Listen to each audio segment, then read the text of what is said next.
Hepinize selam arkadaşlar. Bugün sizlerle saçlarımızın ucundan alacağız ve bunu seslendirerek yapacağız. Şimdi saç uçlarımız biliyorsunuz ki zamanla çok fazla kırılıp dökülebiliyorlar.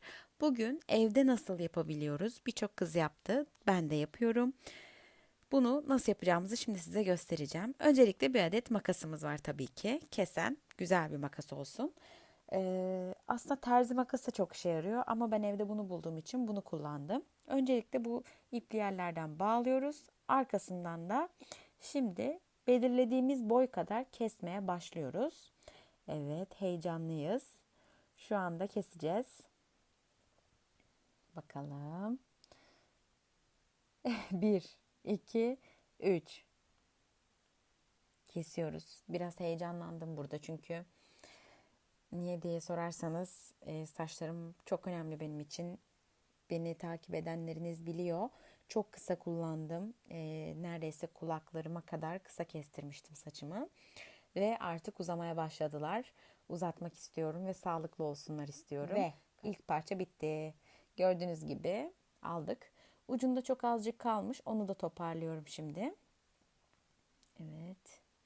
Böyle okul çocuğu gibi oldum. Kusura bakmayın görüntüden dolayı ama düzgün kesmek için bu şekilde bir yöntem belirledim. Hem kayma olmuyor hem de çok güzel düzgünce kesebiliyorsunuz. Saçınız da sağlıklı bir şekilde uzamaya devam ediyor. Şimdi diğer saçtayız. Evet. Yine makasımızı aldık. Ölçümüzü belirledik. Evet, şöyle kameraya doğru göstereyim. Ve bu şekilde kesmeye başlıyoruz.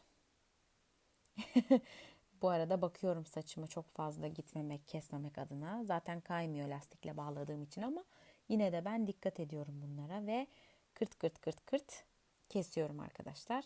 Bitti. Gördüğünüz gibi bu parçayı da kestim. Tamamdır. Bu videoyu Instagram IGTV'ye de yükleyeceğim. Oradan da takipte kalabilirsiniz beni. Instagram adresim hilalalkan0. İşlem tamam. Şimdi ikinci bölüme geçtik. O da saçlarımızın uçlarından aldıktan sonra nasıl göründüğü. Şimdi bakalım saçlarımız nasıl görünüyormuş. Evet, şu anda kader anı. Ufak ufak açmaya başlıyoruz saçlarımızı. Evet, ikinci tokayı da açtım. Açtım.